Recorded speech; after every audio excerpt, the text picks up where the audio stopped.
सुहृदं सुलभं सुखदं स्वनुजं च सुखाय ममोघशरम् अपहाय रघुद्वहमन्यमहं न कथञ्चन कञ्चन जातु भजे।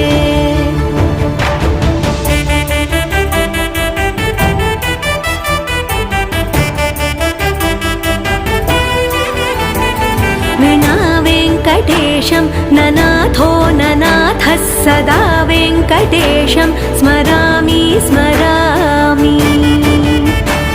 हरे वेङ्कटेश प्रसीद प्रसीद प्रियं वेङ्कटेश प्रयच्छ प्रयच्छ।